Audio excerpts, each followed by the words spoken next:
Assalamualaikum warahmatullahi wabarakatuh. Waalaikumsalam warahmatullahi wabarakatuh. Ada apa, Bu Santi? Monggo. Selamat malam Bu Ulfa. Selamat malam. Seperti yang sudah saya sampaikan sebelumnya, nggih Bu Ulfa, di sini saya akan mewawancarai Bu Ulfa terkait tugas saya sebagai calon guru penggerak, yaitu tentang dilema etika tentang pengambilan keputusan sebagai seorang kepala sekolah. Langsung saja kita mulai, nggih Bu. Iya, Mbak. Untuk Monggo, Mbak. untuk pertanyaan pertama, selama ini bagaimana jenengan dapat mengidentifikasi kasus-kasus yang merupakan dilema etika atau bujukan moral?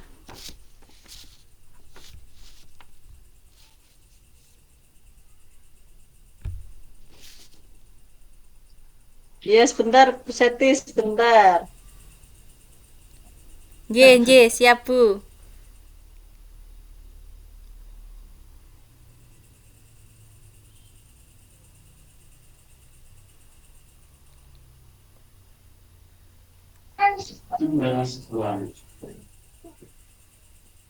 Eh, Seperti yang kita ketahui bersama, Bu Seti ya, untuk dilema etika dan bujukan moral itu apa ya, dua istilah yang sudah begitu familiar di tengah kita ya, Bu Seti ya. Nggih, nggih. Jadi saya pribadi itu tidak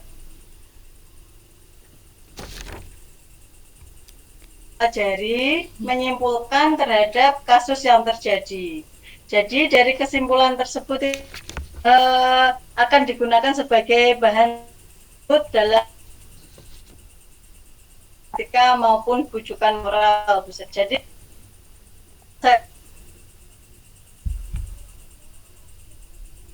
dan bujukan moral. Ya, seperti itu bisa di. Nggih. Sekarang pertanyaan kedua nggih Bu Ulfa.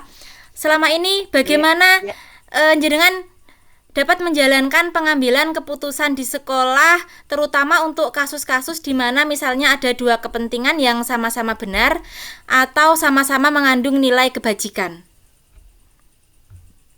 Oh, gitu ya. Ini kata saya pribadi sendiri. Nggih. Jadi, jika diperlukan pengambilan keputusan, maka terlebih dahulu itu saya melakukan koordinasi bersama guru-guru atau musyawarah kepada pihak-pihak terkait seperti guru, orang tua, atau pihak lain yang diperlukan. Yang pasti itu kita utamakan, kita musyawarah dengan warga sekolah dulu. Jadi, langkah ini dilakukan tidak hanya untuk masalah yang serupa, akan tetapi untuk beberapa masalah lain yang memang mendesak seperti itu. Jadi kita utamakan untuk musyawarah bersama seluruh warga sekolah dan pihak-pihak yang terkait. Nggih. Itu kalau saya Abseti. Nggih, nggih Bu Ulfa. Pertanyaan yang ketiga, langkah-langkah atau prosedur seperti apa yang biasa jenengan lakukan selama ini?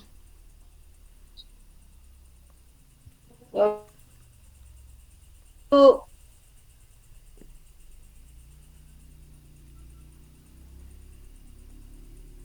atau enggak? Agak putus-putus Bu Ulfa. Terus.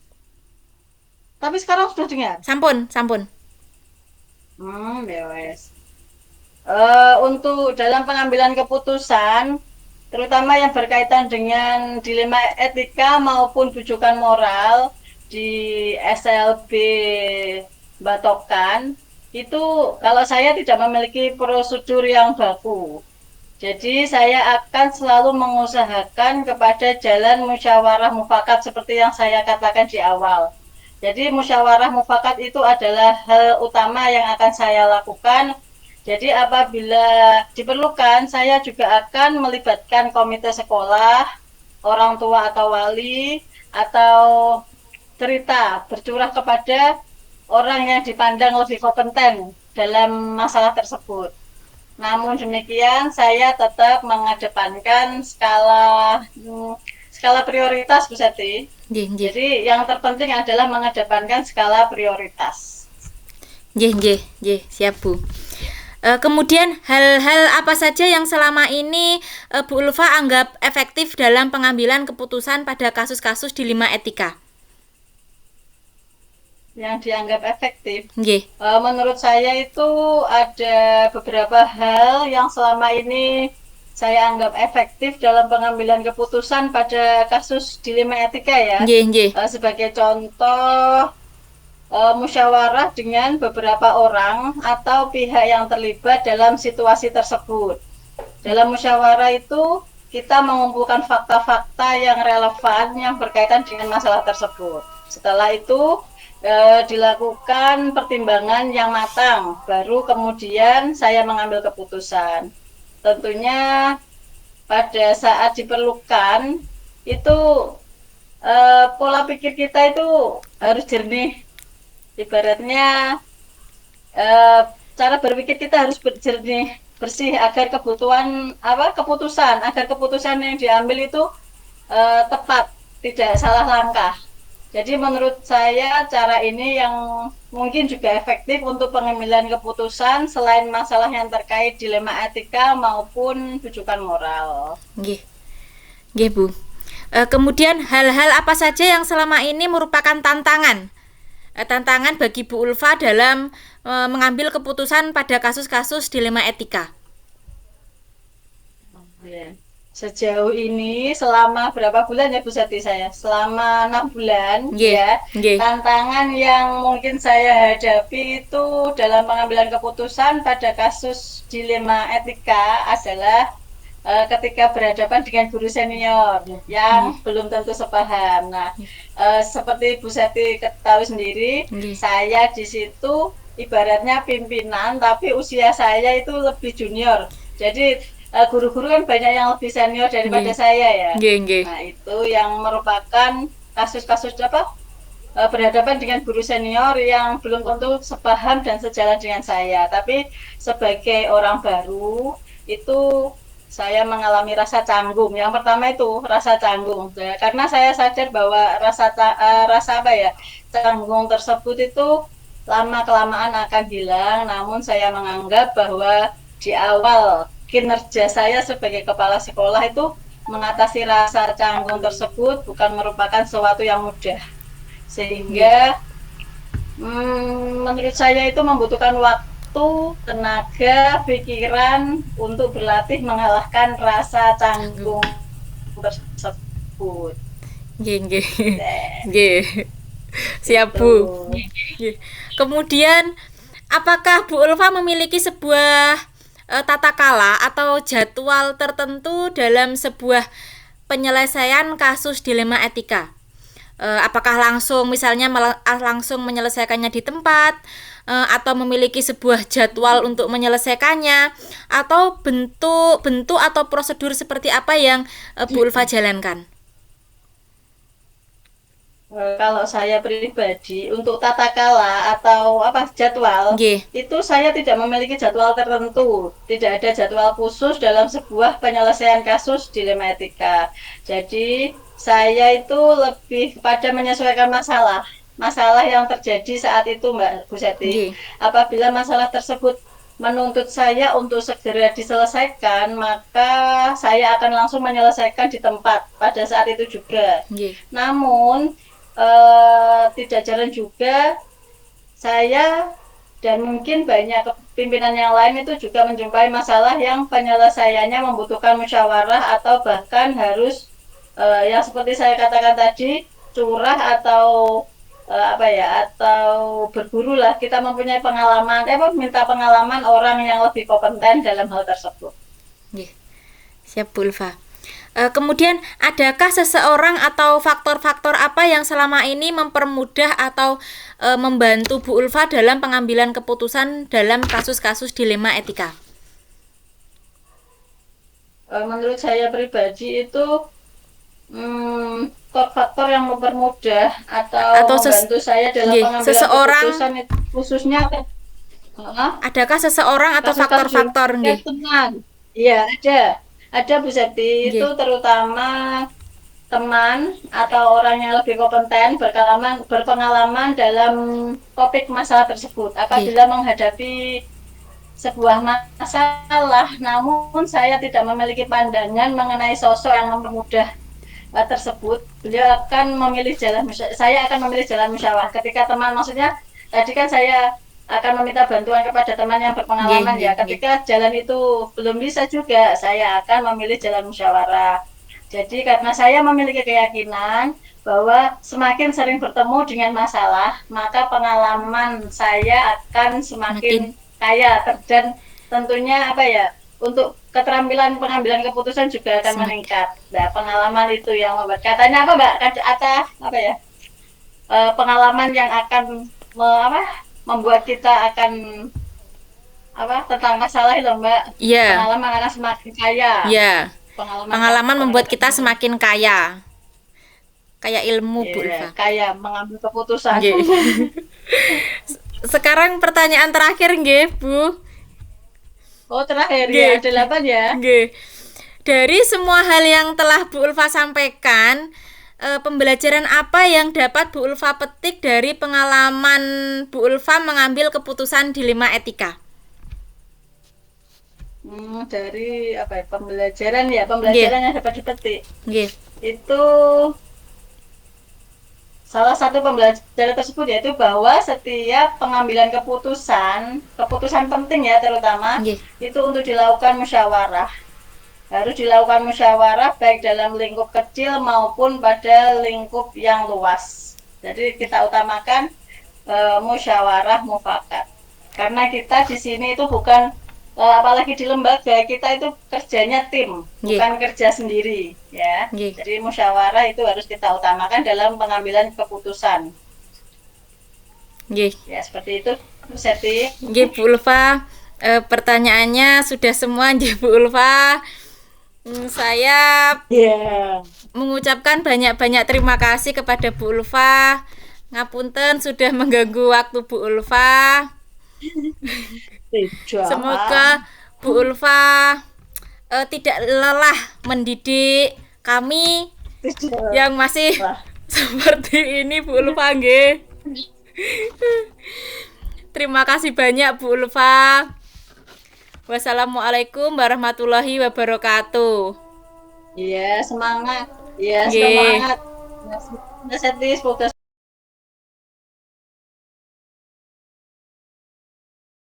Assalamualaikum Bu. Waalaikumsalam.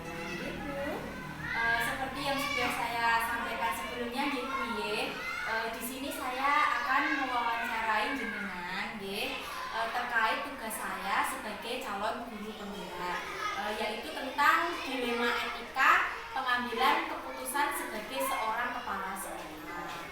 Nggih. Saya mulai nggih Bu. Untuk pertanyaan pertama, selama ini bagaimana jenengan dapat mengidentifikasi kasus-kasus yang merupakan dilema etika atau rujukan moral? Selama saya menjabat di sini ya di SDS sekarang juga ini ya untuk mengidentifikasi kasus-kasus yang terjadi itu termasuk dilema etika atau itu termasuk rujukan moral itu saya pelajari dulu. Jadi berbagai macam kasus itu nanti kalau termasuk di dilema etika kan saya begini, saya mengambil kebijaksanaan itu nggak harus nurut ke aturan ya. Nah, harus saya seimbangkan dulu tentang kemanusiaannya dengan rekan-rekan saya. Jadi kalau misalnya ini termasuk dilema etika, oh ini yang ini benar, juga di aturannya juga benar. Kalau kita misalnya bujukan orang juga seperti itu, ada ini yang benar dan ini juga ada yang salah lah. Itu nanti saya pertimbangkan lagi, nanti saya komunikasikan lagi dan saya kolaborasi dengan teman saya. Jadi saya tidak langsung menjudge gitu. Sekarang kedua deh, selama ini bagaimana jenengan menjalankan pengambilan keputusan di sekolah Anda, terutama untuk kasus-kasus di mana misalnya ada dua kepentingan ya Bu yang sama-sama benar atau sama-sama mengandung nilai kebajikan. Kalau saya ada suatu kasus misalnya di sekolah sini ya, itu saya mengumpulkan guru-guru saya dulu. Misalnya itu dari rekan guru ya, itu nanti kan akan saya pilah-pilah. Jadi akan saya pelajari, ya saya pelajari terus nanti tidak langsung saya ambil keputusan. Saya cari itu kasus ini benar apa tidak. Nah itu jadi saya mencari info dulu dari guru-guru saya. Jadi sih saya nggak langsung, ya saya hanya nggak sepihak saja. Saya tetap harus mencari ini kasusnya benar apa enggak. Kemudian langkah-langkah atau prosedur seperti apa yang biasanya jenengan lakukan selama ini? Dalam mengambil keputusan tadi ya, saya dalam mengambil keputusanku itu biasanya saya kolaborasi dengan guru-guru saya. Semua saya kumpulkan. Misalkan ada ya suatu saat ya nggak apa namanya sekolah itu mulus-mulus saja enggak ya, pasti ada. Itu nanti akan saya tanya atau saya gali informasi dari guru saya. Setelah itu kita musyawarahkan bersama agar apa, agar terjalin kenyamanan di sekolah ini Supaya nyaman dan ya. Kemudian hal-hal apa saja yang selama ini jenengan anggap efektif dalam pengambilan keputusan pada kasus-kasus di lingkungan etika? Kalau saya itu tadi kuncinya musyawarah. Iya. Saya harus berkolaborasi dengan guru saya. Jadi antara atasan dan bawahan itu enggak ada gap gitu. Jadi kita membaur. Saya membaur agar nyaman. Di sini terjadi kenyamanan dalam bekerja. Kemudian hal apa saja yang selama ini merupakan tantangan dalam pengambilan keputusan pada kasus-kasus di lingkungan etika? Tantangannya ya. Nah itu Bu, tantangannya kadang kan kita ada yang lebih senior dari kita ya. Nah, ada yang lebih senior dari kita tuh kita juga harus ada unggah-ungguhnya. Nggak mungkin kalau senior saya itu ada yang misalnya ada yang memiliki kasus, terus saya nggak langsung, saya nggak lagi. Tidak, tetap akan saya proses. Misalnya itu terjadi pada senior saya, ya saya lakukan dengan dari hati ke hati. Saya nggak langsung saya utarakan di muka umum, enggak. Saya dari panggil, saya panggil, nanti kita saling sharing, istilahnya seperti itu.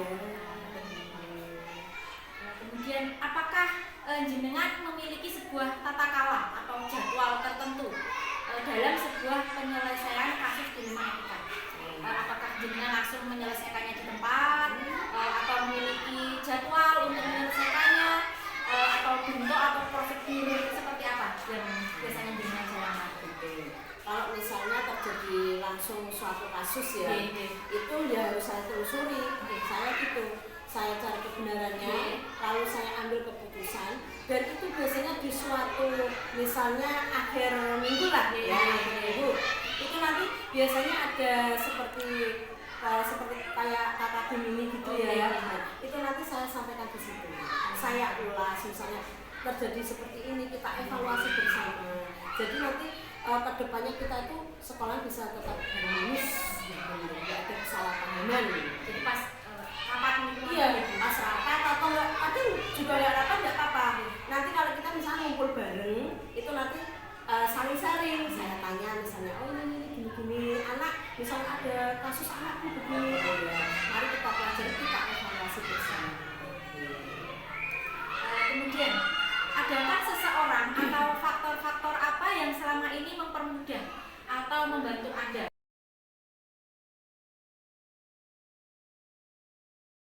Assalamualaikum Bu Fafri. Ini saya dari Guru Penggerak ingin menanyakan beberapa pertanyaan kepada jenengan.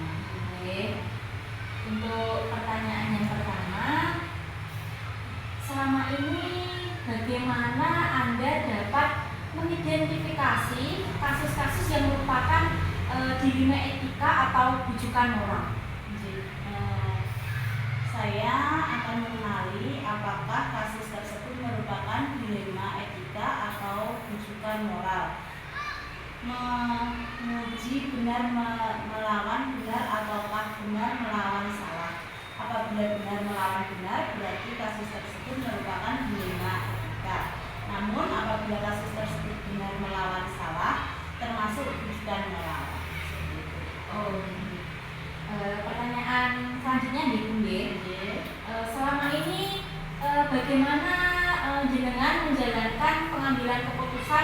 sekolah jenengan.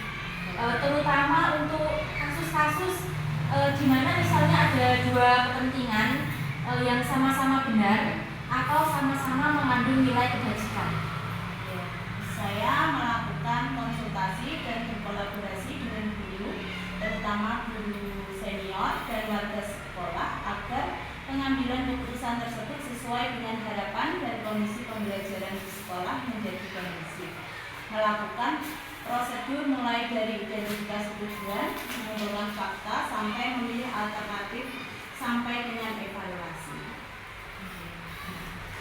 Kemudian pertanyaan selanjutnya, langkah-langkah atau prosedur seperti apa yang biasanya jenengan lakukan selama ini? Saya selaku kepala sekolah, pimpinan sekolah harus bijaksana dalam pengambilan keputusan. Jadi tujuan dari pengambilan keputusan dari masalah tersebut supaya pembelajaran di kelas menjadi kondusif dan tidak terganggu. Memilih alternatif yang tepat sesuai dengan kasus yang terjadi. Alternatif yang tepat sesuai dengan masukan dari warga sekolah, terutama guru senior, yaitu memutuskan guru tersebut untuk tidak memberhentikan dengan catatan tidak melakukan izin seperti yang dilakukan selama ini, kecuali penting dan mendesak. Melaksanakan keputusan sesuai alternatif yang telah dipilih dan disepakati. Evaluasi dilakukan mungkin terdapat kesalahan dalam memilih alternatif sehingga keputusan tidak sesuai atau kurang tepat. Di sini saya melakukan evaluasi atau pengawasan dengan melibatkan seluruh warga sekolah dengan indikator keberhasilan guru yang bersangkutan masuk terus dan 1 bulan tanpa izin dan tidak dilakukan terus-menerus seperti itu. Kemudian hal-hal apa saja yang selama ini jenengan anggap efektif dalam pengambilan keputusan pada kasus-kasus di 5 etika? Dengan musyawarah, kolaborasi dengan seluruh warga sekolah. Kemudian hal-hal apa saja yang selama ini merupakan tantangan dalam pengambilan keputusan pada kasus-kasus di 5 etika? Lebih berasal dari diri sendiri, yaitu perasaan kasihan, ada perasaan keraguan-raguan, kurang waktu, keputusan yang tergesa-gesa mengambil keputusan berdampak tidak baik. Terdapat perbedaan pendapat dengan orang lain yang mempunyai kepentingan sama walaupun prosentasenya kecil. Selanjutnya ya Bu, apakah jenengan memiliki sebuah tata kala atau jadwal tertentu dalam sebuah penyelesaian misalnya sebuah kasus di 5 etika? Apakah jenengan itu misalnya langsung menyelesaikannya di tempat atau memiliki sebuah jadwal untuk menyelesaikannya? Bentuk atau prosedur apa yang jenengan jalankan? Iya, saya memiliki tata kelola dalam pengambilan penyelesaian membutuhkan waktu beberapa hari karena keputusan apabila diambil secara tergesa-gesa akan menghasilkan keputusan yang kurang baik.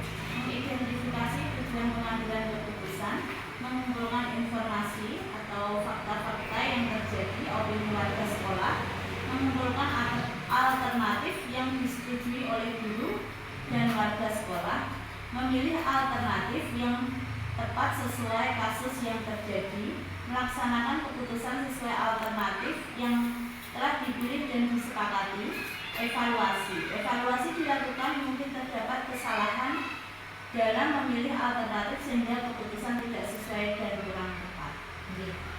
Adakah seseorang atau faktor-faktor apa yang selama ini mempermudah atau membantu jenengan dalam pengambilan keputusan dalam kasus-kasus di 5 etika? Yang sering membantu kami ada Bapak Ibu guru, wali murid, pengurus komite sekolah. Ini pertanyaan terakhir ya Bu. Dari semua hal yang telah jenengan sampaikan, pembelajaran apa yang dapat jenengan petik dari pengalaman Anda mengambil keputusan di 5 etika? Pembelajaran yang dapat saya ambil yaitu pengambilan keputusan harus dengan prosedur yang tepat dan berpihak pada seluruh warga sekolah. Terima kasih kasih Bu atas waktunya untuk saya. Kula